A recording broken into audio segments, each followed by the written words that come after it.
नमस्कार, मी आरती Kulkarni. One India मराठीमध्ये तुमचं स्वागत आहे. आजच्या मुलाखतीमध्ये आपल्या पाहुणे आहेत राजकीय नेत्या आणि ऍडव्होकेट निर्मला सामंत प्रभावळकर.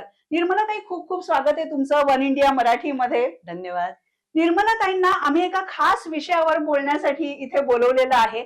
महाराष्ट्राच्या विधानसभा निवडणुकांचे निकाल लागले, मंत्रिमंडळ ठरलं आणि मंत्रिमंडळामध्ये 4 महिलांना संधी देण्यात आली. पण अजूनही खाते वाटप झालेलं नाहीये. त्यामुळे महत्वाची खाती महिलांना देणार का, किंवा खऱ्या अर्थाने सत्ता महिलांच्या बरोबर वाटून घेतली जाणार आहे का, हा प्रश्न आम्ही निर्मलाताईंना विचारणार आहोत.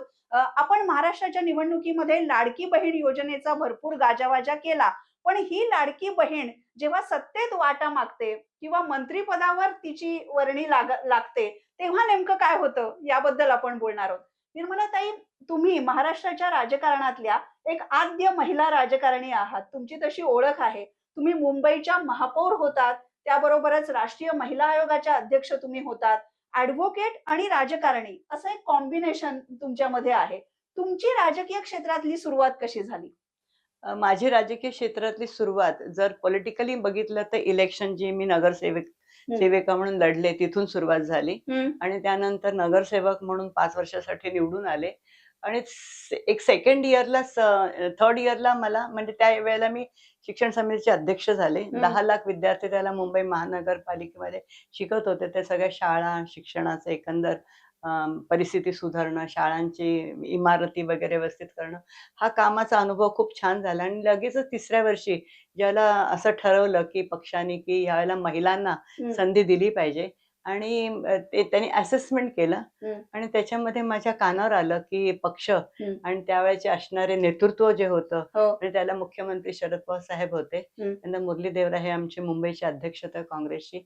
या दोघांनी सांगितलं की आपल्याला एक कॉमन कॅन्डिडेट निवडला पाहिजे आणि ते सिक्रेट बॅलेट असल्यामुळे मत फुटता कामा नये आणि पैशाचा ज्याला हॉर्स ट्रेडिंग होतं तसं होता कामा नये. असं कोण बरं कॅन्डिडेट असेल? तर ओव्हरऑल कन्सेन्ससनी माझं नाव गेलं. ओव्हरऑल कन्सेन्ससनी गेलं. तुम्ही आता शरद पवार साहेबांचा उल्लेख केलात.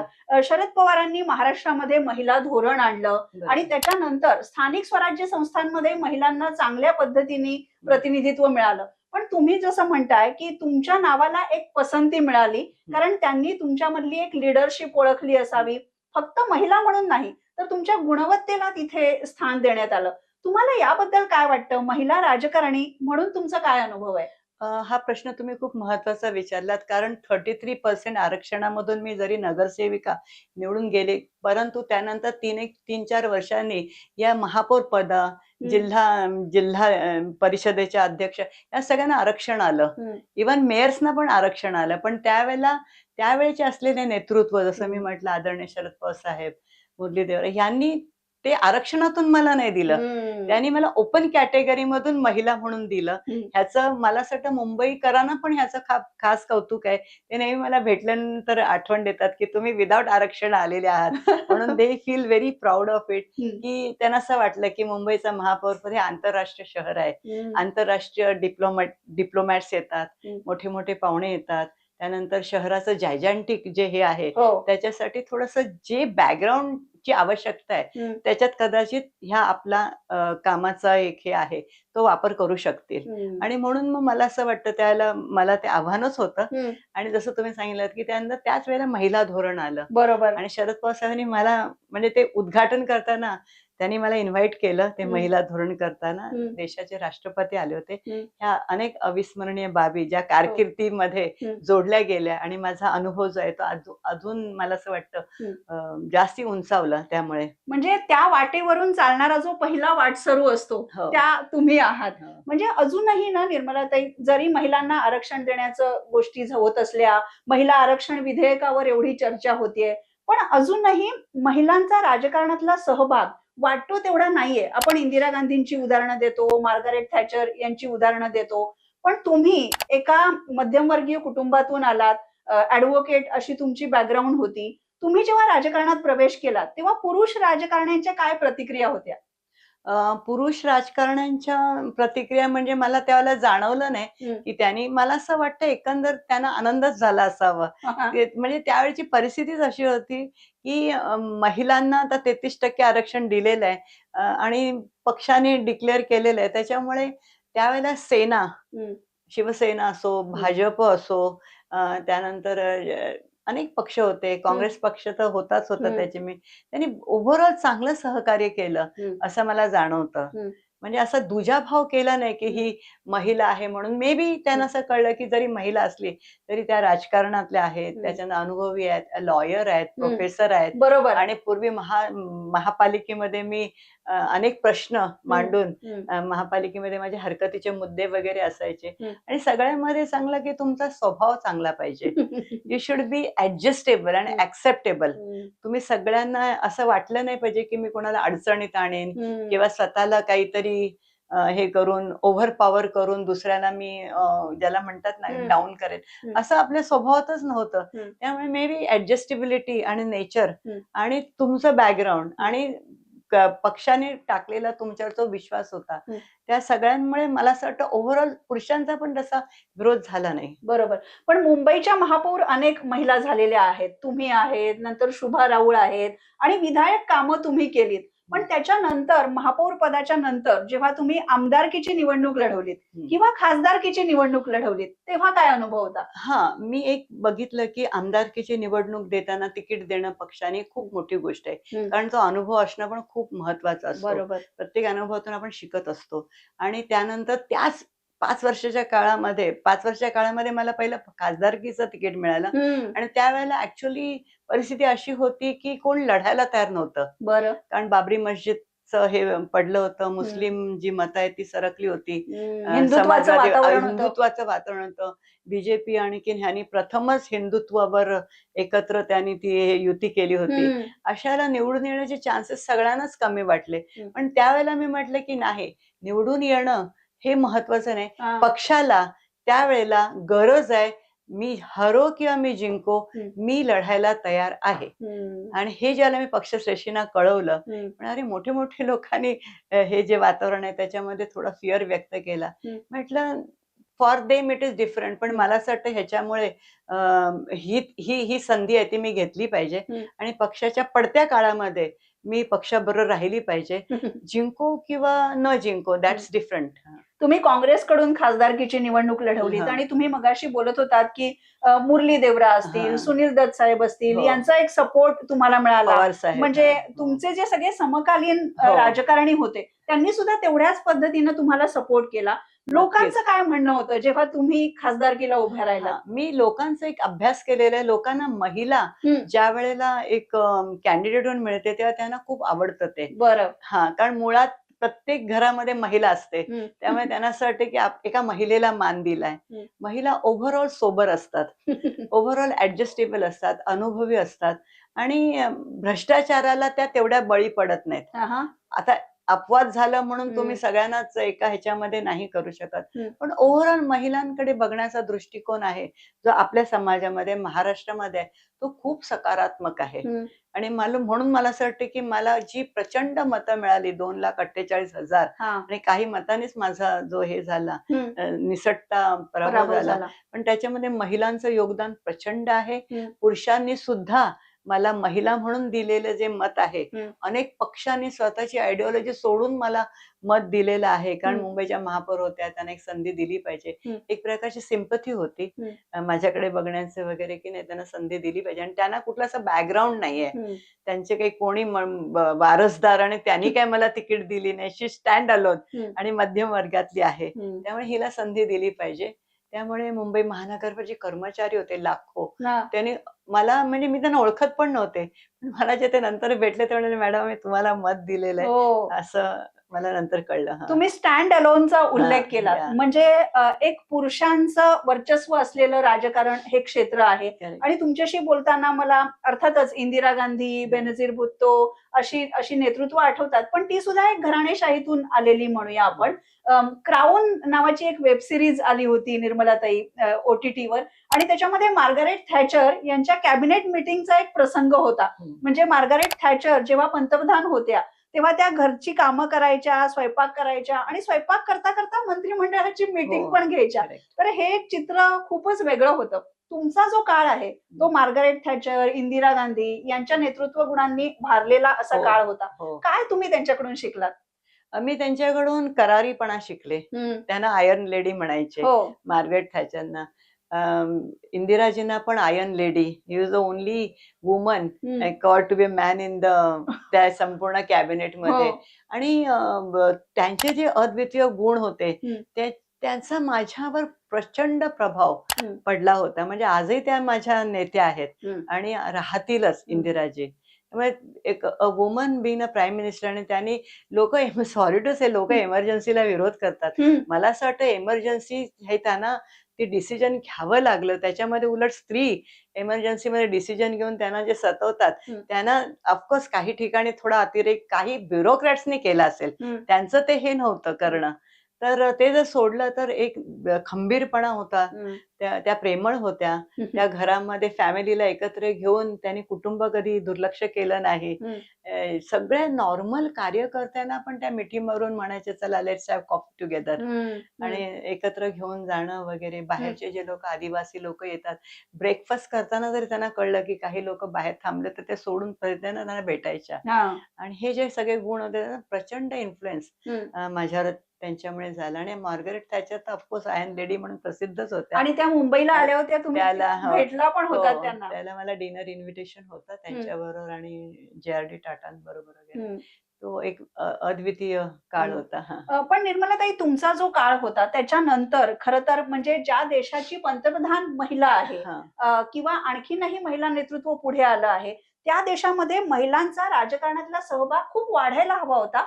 त्या पद्धतीने तो वाढला नाही, कमी झाला. याची काय कारण तुम्हाला वाटतात? तुम्हाला आश्चर्य वाटेल, त्या दिवशी एक बाई मला पुण्याहून का सातारून भेटायला आली बऱ्याच वर्षाने. तेव्हा तिने शेतकरी बाई आहे, ती आमच्या बाजूला राहत होती. ती म्हणाली की तुम्ही महापौर झाल्यानंतर खरं म्हटलं तर तुम्हाला अशी अपेक्षा होती की तुम्ही आणखीन पुढे जायला पाहिजे होतं. मला म्हणजे तिचं ते पॉलिटिकल विजडम बघून आश्चर्य वाटलं. A common man feel so. मग व्हाय पॉलिटिकल पीपल म्हणजे मी सोडून द्या, पण ओव्हरऑल महिलांना सुद्धा ज्या प्रकारे त्यांना संधी द्यायला पाहिजे ती दिली जात नाही. आणि ज्या ज्या वेळेला होतं ते पॉलिटिकल ऍडजस्टमेंट म्हणून दिली जाते. ते मला असं वाटतं म्हणजे की विशिष्ट बरोबर नाही. जातीचं किंवा त्या जातीतली महिला असेल तर मतं मिळतील अशी गणितं केली जातात. आणि शी इज नॉट अ थ्रेट. तिला दिल्यानंतर काय पुरुषाच्या ज्या पुढच्या वाटचालीला तशी भीती नाहीये. ती फार काय पुढे जाणार नाही. तिचे पंख आपल्या हातातच राहतील. छाटून ठेवता येईल. बसली तर बस, उठली तर. अशा प्रकारचं जर त्यांना असं वाटलं तर पीपल कन्सिडर. म्हणजे आता हे झालेलं आहे. पूर्वी हे नव्हतं. पण हे मला वाटतं 12-15 एक वर्षामध्ये जरा जास्ती झालेलं आहे. आणि ते इव्हन विरोधक किंवा राजकीय पक्षातल्या सगळ्याच महिलांना ते खटकतं. पण कोण ओपनली बोलत नाही. हो, ओपनली बोलत नाही, कारण शेवटी राजकारणाचा भाग आहे. सामाजिक कार्यकर्ते भीम रासकर जे महिलांच्यासाठी एक मोठं नेटवर्क त्यांनी राज्यभरामध्ये उभं केलेलं आहे. त्यांनी मला असं सांगितलं की बऱ्याच महिला अशा आहेत की ज्या जिल्हा परिषदेपर्यंत जातात, पंचायत समितीमध्ये जातात आणि त्यांना पुढे आमदारकीचं तिकीट हवं असतं. पण पुढे जाण्याच्या ऐवजी त्या मागे येण्याचाच शक्यता जास्त आहे. तुम्हाला काय वाटतं, अशी परिस्थिती का उद्भवली? अशी परिस्थिती का उद्भवली त्याचं कारण आहे की राजकीय हा मेल डॉमिनेशन फील्ड झालेला आहे की ह्याच्यामध्ये फक्त पुरुषच तग धरू शकतो. अशा प्रकारची परिस्थिती आपण निर्माण केलेली आहे, समाजाने नाही. समाजाने राजकारण हे राजकारणच असतं. ती बाईला आणि स्त्रीला सारखंच असतं. आणि उलट स्त्रियांना जास्ती पोषक आहे राजकारण. पण त्यांना पोषक कसं ठरू नये असं इनडायरेक्टली नकळत एक वाईट वातावरण झालेलं आहे. त्याच्यानंतर घरातले लोक पण आपल्या बायकांना बहिणीला बाहेर पाठवायला घाबरतात. कदाचित त्यांना ह्यांचं लैंगिक शोषण होईल, त्यानंतर ह्यांचा अपमान होईल, त्यानंतर त्यांना चुकीची वागणूक मिळेल ह्याची त्यांना भीती वाटते. त्याचबरोबर पैसा, मनी पॉवर, मसल पॉवर, ह्या सगळ्या गोष्टींमुळे त्या महिलांना असं वाटतं की नको, समाजात राहून काम केलेलं बरं. पण MLA आणि MP होऊ शकतो आम्ही, परंतु आम्हाला राजकीय परिस्थिती होऊ देणार नाही, होऊच देणार नाही इच्छा असली तरी. आणि ज्या झाल्यानंतर मग पुढे सुद्धा जाऊन देण्याचे जे एकंदर ज्याला म्हणतात ना की परिस्थिती वगैरे, ती महिलांना पोषक ठेवतच नाहीत, बरोबर. आता आपण मुद्दाम ठेवत बघितलं नाहीत. हा. की 19 ते 24 मध्ये तर महिला मंत्रीच नव्हती हो. महाराष्ट्र सरकारमध्ये बरोबर. आणि आता 4 महिलांचा समावेश झालेला आहे. हम्म. पण त्यांना सुद्धा मग महिला बालकल्याण हम्म. खातं किंवा राज्यमंत्री हम्म. पदाचा कार्यभार हम्म. किंवा काही सिम्बॉलिक पद दिली जातात. बरोबर. महापौर पद दिलं जातं पण स्थायी समितीचं अध्यक्षपद नाही. नाही दिलं. महिला बालकल्याण होतं पण गृहमंत्री, महसूल मंत्री अशी पदं दिली जात नाहीत. तुम्हाला काय वाटतं कधीतरी ह्याच्यात बदल होईल का? मला असं वाटतं की राजकारण आणि अर्थकारण हे एकत्र गेल्यामुळे जिथे अर्थ असतो म्हणजे जास्ती पैसे. पैसा असतो, जिथे पॉवर जास्ती असते, त्या ठिकाणी ते महिलांना देत नाहीत. त्यांना भीती वाटते की ह्या म्हणजे आता मी जास्ती बोलायला नको. हां. यू कॅन तरी अंडरस्टँड. पण म्हणून त्यांना असं वाटतं की ज्या ज्या ठिकाणी आर्थिक नियोजन आहे, प्रचंड पैसा आहे, प्रचंड डिस्क्रिशन आहे, प्रचंड पॉवर आहे, ती स्त्री लायकीची असली तरी नाही द्यायचं आणि पुरुष लायकीचा नसला तरी दिलं तरी चालतं, कारण तो बॉर्न पुरुष आहे ना, तो सगळे गुणवत्ता घेऊनच आलेला आहे. असा एक समज त्यांनी स्वतःचा खोटा करून दिलेला आहे हां. राजकारणामध्ये. त्याच्यामुळे पुरुष लायकीचा असो नसो, तो तर त्या जातीमध्ये, त्या ह्याच्यामध्ये, आणि ते एक्स्टॉर्शन पण करतात ना. पुरुष हो. बघा ना, नाही मंत्रीपद दिलं तर आम्ही अमुक जातीचे आहोत, आम्ही तमुक जातीचे आहोत, मग आम्ही बरोबर. हे करू. हा जो एक थ्रेट आहे तो स्त्रिया करत नाहीत. नाही दिलं तर फार फार तर काय करेल, गप्प बसेल. तिचं तोंड बंद करायला किती वेळ लागतो. पण ते हे पुरुषने जर आवाज काढला, नाही नाही आम्ही तुम्हाला MP देऊ, मग तुम्हाला इथे ऍडजस्ट करू, किती लाड करतात. काय गरज आहे सगळं म्हणजे करायची? आता मंत्रिमंडळ हां. बनताना काय काय काय काय होतंय ते होतंय. आपण बघतोय. हो. पण महिलांनी कुठे असा आवाज उठवलेला दिसत नाहीये की हां. आमच्यावर अन्याय होतोय. झालेलं आहे. आम्ही किती दिवस वोट बँक म्हणूनच तुमची राहणार आहोत. बरोबर. असा आवाज उठवला नाहीये, उठवताना दिसत नाहीये, आणि हेच खरं म्हटलं तर आपलं दुर्दैव आहे. खरं म्हटलं तर की प्रत्येकाला असं वाटतं मी आवाज पडला तर पहिला बळी माझाच होईल. म्हणजे वाघाच्या पुढे बकरीचा सापळा लावायचा, तशी त्याची बकरीसारखी अवस्था करून टाकतात. वाघाच्या समोर बकरी काय बोलणार? म्हटलं अशी बकरी बनवूनच ठेवलंय, आणि बकरीने आता वाघीण बनायची वेळ आलेली वेळ आहे. आलीये, वेळ आलीये, वेळ आलीये असं आपण बऱ्याच वेळा म्हणतो. निर्मलाताई, मला तुम्हाला तेच विचारायचंय की महिलांसाठी कल्याणकारी योजना करायच्या, त्यांना पैसे वाटायचे, आणि मग आता आपण महाराष्ट्राच्या निवडणुकीत पाहिलं की महिला खुश होत्या की इतके पैसे मिळतायत ना. मग काही महिलांनी खरंच त्याचा चांगला उपयोग केला पण आहे. पण एक तर राजकारणात तर महिलांना नाहीच, पण मतदार म्हणून सुद्धा महिलांना खूप गृहीत धरलं जातंय, असं तुम्हाला वाटतं का? डेफिनेटली. ह्या वेळेला मी तुम्हाला सांगते ना की लाडकी बहीण योजना जी इतक्या ऐन वेळेला जाणून बुजून इलेक्शनच्या वेळेला आणून टाकली की केवळ मतांसाठी टाकली. ह्याच्यामध्ये इव्हन पक्ष सुद्धा म्हणजे ज्यांनी ही योजना काढली आता तेही मान्य करतात. तेही मान्य करतात, आणि त्यांच्यामुळे प्रत्येक मतदारसंघात MLA कोणी असो 20,000 मतं ती मिळालेलीच आहेत त्याला, आणि त्याच्या पुढे सगळ्यांना लढा द्यावा लागला. आणि हे पण ऑफिशियली ट्रान्सफर झालेले पैसे आहेत. शेवटी हे काय तुमच्या माझ्या ह्याच्यातूनच टॅक्स मधून गेलेले पैसे आहेत. त्याला महिलांनी खरं म्हटलं तर हा विचार केला पाहिजे की ही जी मला पैसे मिळालेले आहेत, त्यांनी माझं जरी मत त्याने विकत दिलेलं आहे तरी हे माझे टॅक्सपेअरचे पैसे आहेत, आणि मला ज्याला पाहिजे त्यांनाच मी मत देणार. मिठाला जागणार, पण नॉट नेसेसरीली की भाऊनी पण मला अशा वेळेला दिलंय की काहीतरी इंटेन्शननी दिलंय, त्याला माझं मत पाहिजे. परंतु बऱ्याच महिला ह्याला बळी पडल्या. ह्या गोष्टीचं खूप वाईट वाटतं. मत देताना त्यांनी हा विचार नाही केला की महागाईचं काय, बेरोजगारीचं काय, महिला संरक्षणाचं काय, भ्रष्टाचाराचं काय, हे सगळे महत्वाचे मुद्दे हे गौण ठरले केवळ त्या 1,500 रुपयापुढे. त्यामुळे आपण महिलांनाही काही बोलू शकत नाही की ते म्हणणार ठीक आहे मॅडम, आम्हाला एवढं तरी कुठे मिळते. गरीब महिलांना मिळालं ठीक आहे, पण त्याने अशा महिलांना दिलं सरसकट सगळ्यांना, त्यांना पैशाची आवश्यकता नव्हती. तर धिस इज म्हणजे शॉकिंग आहे हे सगळं. अजून एक मला तुम्हाला विचारायचंय की जेव्हा कोविडच्या काळात केरळच्या आरोग्यमंत्री या महिला होत्या किंवा तैवान सारख्या देशांच्या राष्ट्राध्यक्ष, राष्ट्रप्रमुख या महिला होत्या, जर्मनीमध्ये अँगेला मर्कल यांचं उदाहरण दिलं जातं. तर खरंच महिला जर राजकारणामध्ये आल्या तर महिलांचे प्रश्न मार्गी लागतील का? त्यांना खऱ्या अर्थानं प्रतिनिधित्व मिळेल असं तुम्हाला वाटतं का?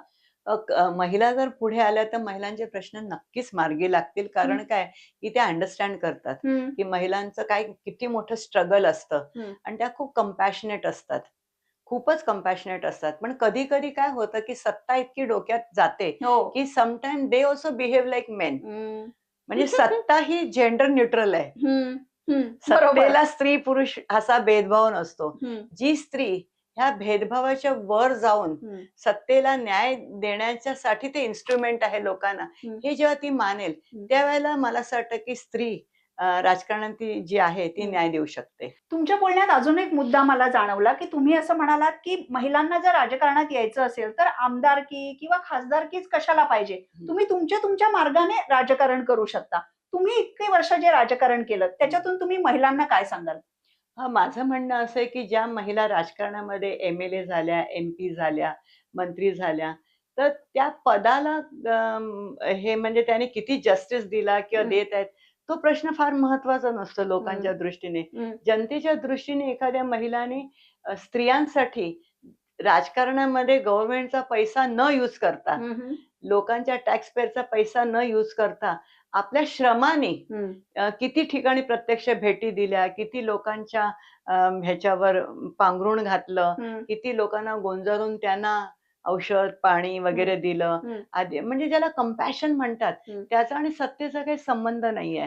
Compassion doesn't come with power, आणि पॉवर आल्यानंतर कंपॅशन राहतच असं नाही.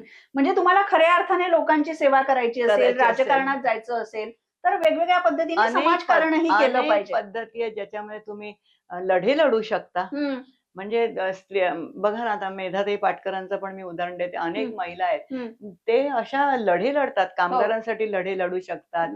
एखादी पॉलिसी गव्हर्नमेंटने चुकीची केली तर आवाज उठवून गव्हर्नमेंटचा आवाज बंद केला पाहिजे. गव्हर्नमेंटमध्ये जाऊन गव्हर्नमेंटचं नेतृत्व करणं हा एक मार्ग आहेच चमकण्याचा, सत्ता उपभोगण्याचा. पण गव्हर्नमेंट काय सगळंच बरोबर करतं असं थोडंच आहे. गव्हर्नमेंट पण आपलं लोकांकडे टेस्ट करत असतं. चुकीची धोरणं घेणं किंवा काही लोकांना नको ते हे देणं, बेनिफिट्स देणं, हे गव्हर्नमेंटला कळलं पाहिजे की अशा महिला आहेत की त्या हाणून पाडतील ह्या गोष्टी. ही करण्याची महिलांना खूप मोठी संधी असते. ती राजकारणाच्या परे जाऊन सुद्धा मिळू शकते. खरंय. तुम्ही मुंबईच्या महापौर म्हणून काम केलं आणि बऱ्याच क्षेत्रांमध्ये काम करण्याचा तुमचा प्रयत्न होता किंवा आमदारकी खासदारकीची निवडणूक लढवताना सुद्धा तुम्ही केलं. काय तुम्हाला असं वाटतं की राजकारणामध्ये तुम्ही काय योगदान देऊ शकलात? राजकारणामध्ये योगदान देण्याचं महत्वाचं म्हणजे सतत तुम्हाला लोक ही तुमच्या मनामध्ये पाहिजे. जनता, सतत तुम्ही जनतेचा विचार केला पाहिजेत.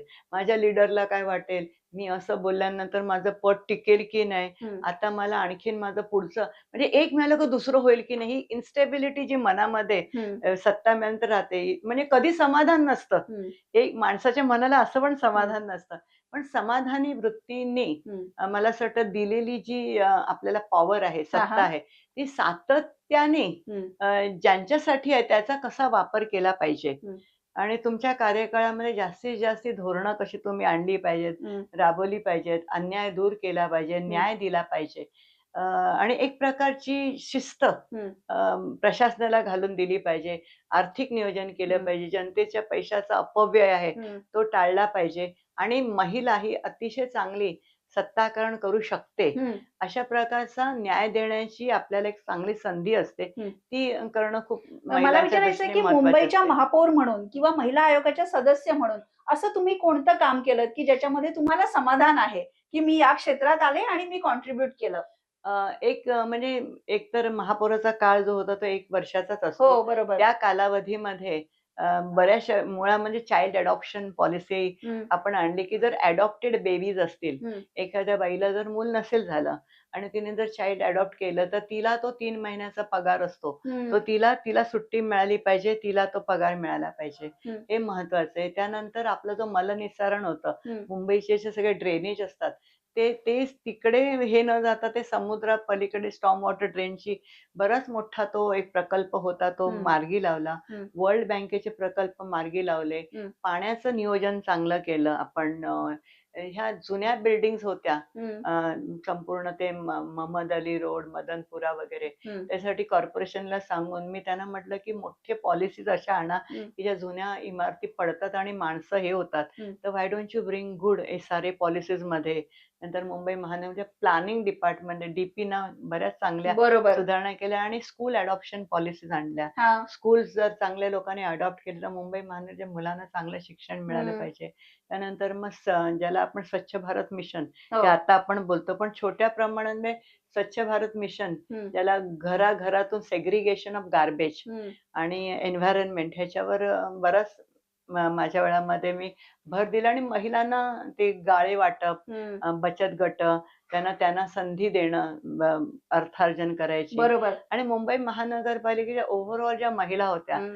त्यांच्यावर जर काही होणारा अन्याय असेल हम्म. तर तो दूर करणं, बऱ्याचशा लोकांच्या ट्रान्सफर ज्या होतात त्या चुकीच्या व्हायच्या त्या ते बरोबर. म्हणजे थांबवणं स्थानिक स्वराज्य संस्थांची काय कामं असतात हेच आपल्या नागरिकांना बऱ्याच वेळेला माहिती माहित नसतं. नसतं. आणि आता पुन्हा एकदा महापालिकांच्या निवडणुका निवडणूक. येणार आहेत तेव्हा सुद्धा हे पाहिलं पाहिजे. हो.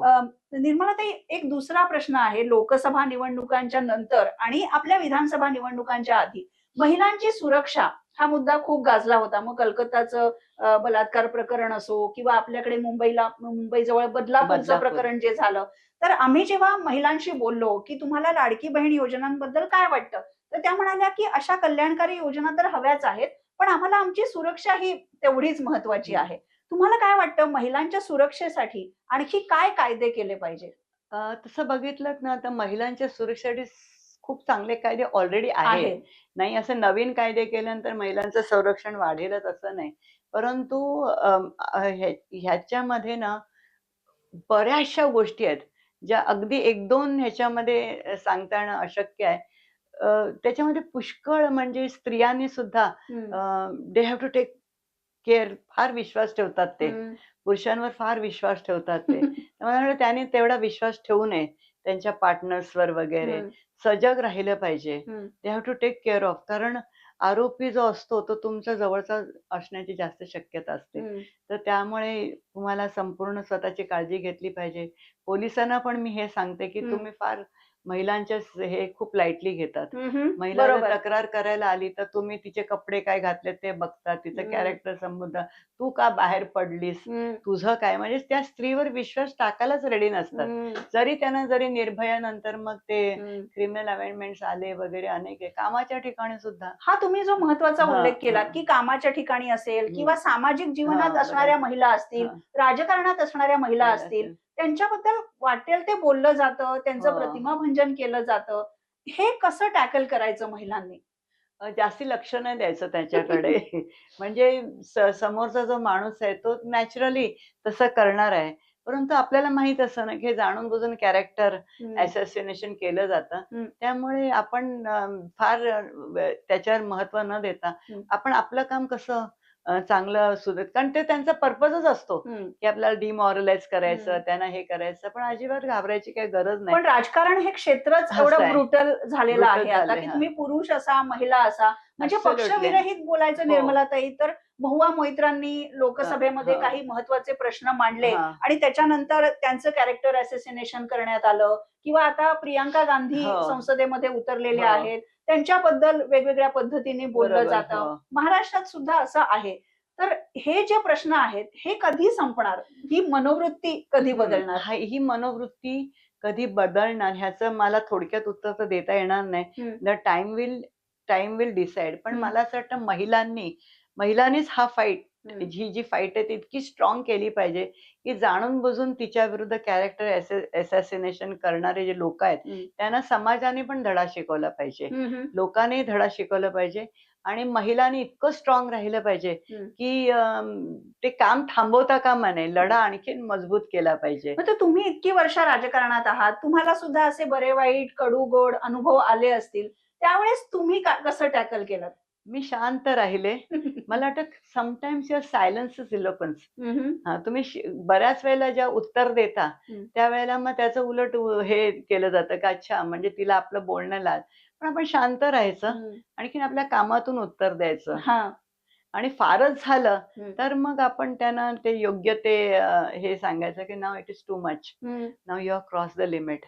समोरचा माणूस घाबरतो. असं फर्मपणे तुम्ही सांगितलेलं आहे? हो, बऱ्याच वेळेला सांगितलं इट्स टू मच लिमिट. मी म्हटलं आय एम अ लॉयर. मी म्हटलं आणि मला माहिती आहे की तुम्हाला कसं हे करायचं ते. तर you dare not do that. तुम्ही म्हणालात आय एम अ लॉयर. आता कमला हॅरिस जेव्हा हा, अमेरिकेच्या राष्ट्राध्यक्ष पदासाठी हा, उभ्या राहिल्या हा. तेव्हा त्या लॉयर आणि राजकारणी राजकारणी. असंच एक Combination संमिश्र होतं. कॉम्बिनेशन होतं होतं. आणि बऱ्याच जणींच्या बाबतीत हे आहे. पण निर्मला ताई, तुम्ही असं म्हणालात की बऱ्याच वेळा महिला काय करणार आहे, ती गप्प हा, ती बसेल, गप्प ती तिच्या अम्बिशन बोलून दाखवणार नाही. करेक्ट. असं असताना मग महिलांनी त्यांच्या अम्बिशन्स पुढे आणायच्याच नाहीयेत का? त्यांना वाटतं पंतप्रधान व्हावं, मुख्यमंत्री व्हावं. आपल्याकडे अगदी पंकजा मुंडेंसारख्या नेत्यांनी हे जेव्हा बोलून हो, दाखवलं हो. तेव्हा त्याचे काय पडसाद उमटले हो. आपण पाहिलं. मग या अम्बिशनचं काय करायचं? नाही, अम्बिशन्स आपण बोलून दाखवल्याच पाहिजेत. हम्म. जर आपण आपल्याला सिरियसली नाही घेतलं तर दुसरे आपल्याला कशाला सिरियसली घेतील. हम्म. फार तर आपली थट्टा करतील, सो व्हॉट. हम्म. त्याच्यामुळे महिलांनी स्वतःचे अम्बिशन ज्याला न बोलून दाखवल्यामुळे उलट त्रास होतो. हम्म. बोलून दाखवलं तर फार फार तर काय करतील, आणखीन 4 शत्रू निर्माण होतील. ते जे गुपित आहे ते राहणारच आहे, शत्रुत्व काही जाणार नाही. हम्म. पण ऑन द कॉन्ट्री तुम्ही बोलून दाखवल्यामुळे जनता तर खुश होते हम्म. की अच्छा त्यांनी एवढं बोलून दाखवलं. आणि मी हम्म. तुम्हाला सांगते ना, आता हम्म. पण ज्या ज्या निवडून आलेल्या आहेत, हा. 4 मंत्री ज्या होतील त्यांना तर त्यांनी चांगलं काम करावं आणि वी आर व्हेरी हॅपी. हम्म. आणि आणखीन ह्यांची संख्या वाढली पाहिजे हम्म. आणि त्यांना चांगली महत्वाची खाती ज्याच्यामध्ये दे कॅन डिलिव्हर हम्म. गुड जस्टिस टू विमेन और हम्म. What ever it is, not हम्म. ओनली विमेन, हम्म. पण एकंदर राजकारणाला नवी दिशा देतील अशा प्रकारे धाडसाचं काम आणखीन थोडंसं ज्याला म्हणतात ना बोल्ड डिसिजन घेऊन त्यांनी काम केलं तर हम्म. पक्षातल्या लोकांना पण एक चांगला मेसेज जाईल. बरोबर. हा. मी पत्रकार म्हणून बऱ्याच ठिकाणी फिरते. हम्म, हम्म. तुम्ही सुद्धा महाराष्ट्राचे दौरे केले असतील, देशभरातले दौरे केले बरं. असतील. तर बरीच मुलं कधी कधी म्हणतात की नाही मला राजकारणामध्ये जायचंय, पण तेवढं मुली म्हणत नाहीत. त्या नाही, आता नाही. म्हणायला लागल्यात मला पायलट व्हायचंय, मला हो. ब्युरोक्रॅट व्हायचंय, हे सगळं त्या बोलतात. पण अजूनही महिलांनी राजकारणात यावं म्हणून एक मुलींना शालेय स्तरावर कोणत्या हम्म. प्रकारचं शिक्षण द्यायला हवं, काय भान आपण बाळगायला हवं? बरोबर आहे. राजकारणामध्ये मुळामध्ये राजकारण हा शब्दच इतका बदनाम झालाय की पाय खेचणं हम्म. आणखीन तुम्हाला डाऊन करणं ह्याला ते राजकारण समजतात. हम्म. आणि ते बाबा आपल्याला काही जमणार नाही. आणि राजकारण म्हणजे एक प्रकारचं ज्याला म्हणतात ना, ज्याला स्काउंड्रल्स हे हम्म. किंवा जो कुटील नीती हम्म. वगैरे असं केल्यामुळे स्त्रियांना ते जमत नाही. पण मुळामध्ये राजकारण हे मुळात समाजकारणच असतं. हम्म. राजकारणाची ज्यावेळेला परिभाषा बदलेल आणि 90% इट्स सोशल वर्क हम्म. अँड 10% ओन्ली पॉलिटिकल वर्क, हम्म. ही जेव्हा चांगले दिवस येतील त्याला महिला म्हणतील की नाही आम्हाला राजकारणात जायचंय. बरोबर. जेव्हा अनुकूल परिस्थिती हा, निर्माण निर्माण होईल. तेव्हा महिलांना स्वतःहून वाटेल. वाटेल. हा. पण मी तुम्हाला म्हणजे मी जेव्हा अगदी नवीन नवीन रिपोर्टर म्हणून मुंबईमध्ये काम करत होते तेव्हा मी तुम्हाला मंत्रालयामध्ये खूप आत्मविश्वासाने फिरताना बघायचे आणि आज तुम्हाला भेटल्यावर तोच आत्मविश्वास मला तुमच्यामध्ये दिसतोय. दिसतोय. आत्ताच्या राजकारणाबद्दल आणि महिला राजकारण्यांबद्दल तुम्हाला काय वाटतं? आता नवीन ज्या राजकारणामध्ये स्त्रिया आलेल्या आहेत, अनफॉर्च्युनेटली स्टँड अलोन असणारा पर्सेंटेज खूप कमी आहे. हो. त्याच्यामुळे आता त्यांचं कुणीतरी कुणाची तरी हा, मुलगी मुलगी आहे, सून कोणाचं आहे. सून आहे. आणि आहेत ऑफकोर्स ज्या मुली आणि सून नाही आहेत त्या पण चांगलं काम करतात. हम्म. पण त्यांचं पर्सेंटेज वाढलं पाहिजे. हम्म. त्यांचं पर्सेंटेज वाढल्यानंतर मी बघितलं पार्लमेंटमध्ये खूप छान पद्धतीने महिला ह्या राजकारणामध्ये पॉइंट्स मांडतात. आता हम्म. पण प्रियंका गांधी आल्यानंतर hmm. She has started becoming very assertive hmm. वगैरे. तर अशा प्रकारे महिला चांगल्या असर्टिव्ह म्हणून काम करू शकतील. पण त्या जर कोणाचं तरी एक म्हणतात ना प्रॉक्सी म्हणून असतील हम्म. तर त्यांच्याकडून फार अपेक्षा करता येत नाहीत. हम्म. पण त्या स्टँड अलोन असतील तर डेफिनेटली त्यांच्याकडून अजून चांगल्या कामाची अपेक्षा आहे. बरोबर. आणि ज्यांच्यामध्ये नेतृत्व गुण आहेत आहेत, अशा yes. कितीतरी महिला आपल्याकडे आहेत. आता आपण लोकसभेमध्ये बघितलं की प्रणिती शिंदे या खासदार झाल्या. आता पंकजा मुंडे या मंत्रिमंडळामध्ये आहेत. सुप्रियाताईंचं नाव तर महाराष्ट्राच्या मुख्यमंत्री म्हणून सुद्धा घेतलं जातं. तुम्ही सुप्रियाताईंच्या बरोबर काम करता, यशवंतराव चव्हाण सेंटरमध्ये काम करता. काय वाटतं तुम्हाला महाराष्ट्राला महिला मुख्यमंत्री मिळावी का? आणि सुप्रियाताईंच्या बद्दल? हे खरं म्हटलं दुर्दैव आहे की आज इतके वर्ष झाल्यानंतर आज इतर छोट्या छोट्या राज्यांनी महिला मुख्यमंत्री दिल्या, पण आपल्याकडे महिला मुख्यमंत्री अजूनही झाली नाही. ह्याचं एक खूप मोठं सल आपल्या मनामध्ये आहे. कारण पहिली महिला मुख्यमंत्री झालीच पाहिजे, मग इतर जणी पण होतील. आणि सुप्रियाताईंबद्दल तर विचारायलाच नको. तुम्ही शरद पवारांबरोबर पण काम हो. केलंय, सुप्रियाताईंबरोबरही करता. शरद पवार साहेबांबरोबर काम केलं आणि त्यांची पण खूप नेहमी इच्छा असते की त्यांच्या कार्यकाळामध्ये अशा प्रकारे जर महिला मुख्यमंत्री झाल्या असत्या तर खूप चांगलं झालं असतं. परंतु ती संधी नाही येऊ शकली. पण पुढे नंतर बघूया. आणि सुप्रियाताई is very capable to become, of course त्यांना हे आवडणार नाही, पण महिला मुख्यमंत्री म्हणून सगळ्यांची त्यांच्याकडे बघण्याची अपेक्षा आहे, होती. आणि मला असं वाटतं की बघूया पुढे कसं होईल. अजून त्या यंग आहेत, हो. पुढे संधी मिळेल त्यांना. आणि माझ्या शुभेच्छा आहेत त्यांना. आणि apart from that, any other political पार्टीची पण मुख्यमंत्री जर झाल्या ड्युरिंग द, तर मला असं वाटतं महाराष्ट्राचा तो सुदिन असेल. बरोबर. निर्मला, तुम्ही वेगवेगळ्या मंचांवर काम करताय सध्या, म्हणजे कायद्याच्या माध्यमातून महिलांना कशी मदत करता येईल, किंवा राजकारण, समाजकारण याच्यामध्ये पुढाकार महिलांचा कसा वाढवता येईल. ज्या महिलांना किंवा तरुणींना राजकारणामध्ये जायचं आहे, त्यांनी तुम्हाला संपर्क करावा का? त्यांनी काय शिकावं? डेफिनेटली त्यांनी माझ्याशी केव्हाही संपर्क करू शकतात. पण mentally they should be very strong. कारण त्याच्यामध्ये ती व्यक्ती मला टीका करते, ती मला कॅरेक्टर असोसिएशन करते. कारण मला अमुक अमुक गोष्ट अपेक्षा धरून त्यांनी येऊ नये. निरपेक्ष मला मिळालं तर ठीक आहे, नाही मिळालं तर ठीक आहे, परंतु मी राजकारणात राहणार हे जर त्यांनी मनात धरलं विदाउट एनी एक्सपेक्टेशन, तर डेफिनेटली त्यांनी राजकारणात यावं. यश हे काम करण्यानंतर मिळेलच, पण यश मिळेल तरच मी येईन असं त्यांनी ठेवता कामा नये. Not with condition, unconditional. Everybody, every woman is welcomed in politics. बरोबर. मी जेव्हा तुमच्याशी बोलायचं ठरवलं या विषयावर, तेव्हा मला असं वाटलं होतं की तुम्ही फक्त खासदारकी, आमदारकी, मंत्रीपद याच्याबद्दलच बोलाल. पण तुम्ही कम्प्लिटली वेगळा अप्रोच घेतलेला आहे याच्यामध्ये, की सत्ता आणि पदांचा उपभोग न घेता सुद्धा राजकारण करता येतं. हा तुमचा जो ओल्ड स्कूल थॉट आहे, तो आत्ताच्या काळात खूप गरजेचा आहे. खूपच गरजेचं ज्या आहे. पद्धतीने सगळं राजकारण झालंय. ऍब्सोल्युटली. निर्मलाताई, तुम्हाला प्रत्यक्ष भेटून खूप छान वाटलं, आणि महिलांचा राजकारणातला सहभाग, त्यांनी कसं इथे यायला पाहिजे याच्याबद्दल आणखी आपण बोलत राहू. नक्की. वन इंडिया मराठीशी बोलल्याबद्दल खूप खूप धन्यवाद. आणि तुम्हाला सगळ्यांना या विषयाबद्दल काय वाटतं? महिला जर राजकारणामध्ये आल्या, जास्तीत जास्त आल्या, त्यांना मंत्रीपद मिळाली, मुख्यमंत्रीपद, पंतप्रधान पद मिळालं तर काय होईल? याच्याबद्दलचे विचार कमेंट्समध्ये लिहायला अजिबात विसरू नका. वन इंडिया मराठी हे चॅनेल लाईक करा, शेअर करा आणि सबस्क्राईब सुद्धा करा.